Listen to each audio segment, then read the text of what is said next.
It was 2:47 a.m., and room 13 had been empty for 3 days. We were holding it for a transfer. I was doing rounds when I saw the call light on.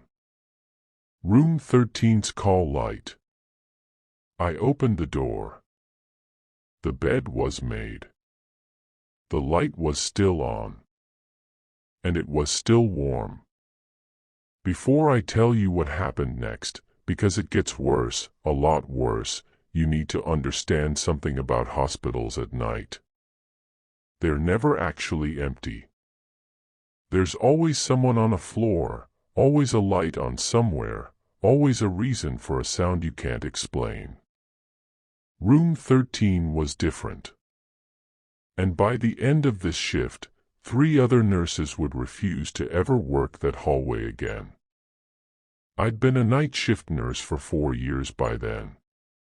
Med-surg floor, mostly stable patients, the kind of unit where nothing exciting ever happens, which is exactly how I liked it.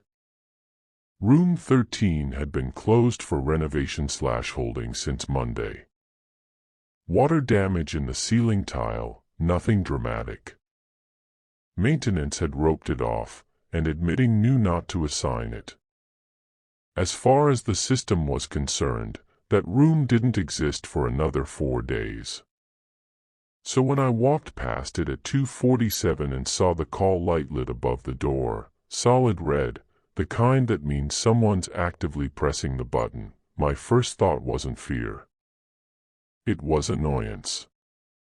I figured maintenance left something plugged in wrong. I knocked. No answer. Obviously. I opened the door. The room was made up. Fresh sheets, tucked hospital corner tight, the kind of tight that only housekeeping does, not maintenance. The call button was resting on the pillow, light still glowing. I picked it up to reset it. The plastic was warm. Not, just came out of the dryer, warm. Warm like it had just been in someone's hand. I checked the room number twice. Room 13. Closed. Unoccupied. Off the system. I logged it as a maintenance glitch and moved on with rounds. I want to be clear about that. I didn't think anything of it yet. That's important, because of what happened 40 minutes later. Here's the part one still can't explain, and the part that made me start recording every shift log entry to the minute after that night. At 3:31 a.m., the call light for room 13 came on again. I'll admit, my stomach dropped a little that time. I told myself it was the same electrical fault. Old wiring, water damage, it made sense. I walked back down the hall anyway, because that's the job, glitch or not. The door was open. I hadn't left it open. The bed was unmade this time. Sheets pulled back, like someone had just gotten out of it. And sitting on the nightstand, which had been completely bare 40 minutes earlier, was a hospital ID bracelet. I picked it up. The name printed on it wasn't a patient I recognized. Wasn't anyone currently admitted to our floor, according to the system. I ran the ID number through our lookup out of pure reflex. It came back to a patient who had died in that exact room 11 months earlier. I want to tell you I laughed it off. I didn't. I stood in that doorway for a long moment, bracelet in hand, and I did something I'd never done in 4 years of night shifts. I called security to walk the floor with me. Security found nothing. No forced entry, no other staff on that wing, nothing on the hallway camera except me, walking back and forth to a room that was supposed to be empty. But the camera showed something else too. Something I didn't notice until I pulled the footage the next morning, and it's the reason I'm telling you this story at all. The hallway camera has a timestamp, obviously, down to the second.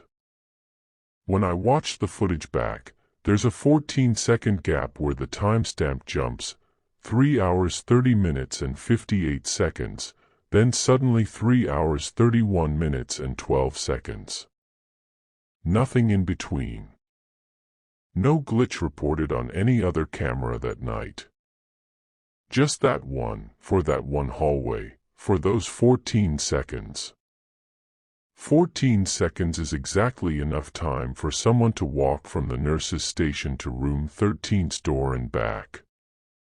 I went back to the shift log, actual hard copy log, not the digital system, and matched the timestamp.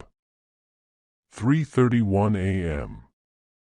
The exact minute the call light came back on. I never found an explanation. Maintenance checked the wiring twice and found nothing wrong with it. The room was closed for another 4 days and no call light ever activated again after that night, before or since. I asked the 2 nurses who worked that hallway after me if anything happened on their shifts. Both of them, separately, without me telling them anything about the bracelet, said the same word to describe the room. Warm. I still work that floor. Room 13 gets patients now, same as any other room. I've taken care of people in that bed a dozen times since. Nothing's ever happened again. But I still check the call light every time I walk past that door. Even when no one's assigned to the room. Especially then, room 13 is still on the floor. We just don't hold transfers there anymore. If your job has ever given you a night you can't explain, we want to hear it. The link to submit your story is in the description. Tomorrow, someone else clocks in for their shift. Subscribe so you don't miss it.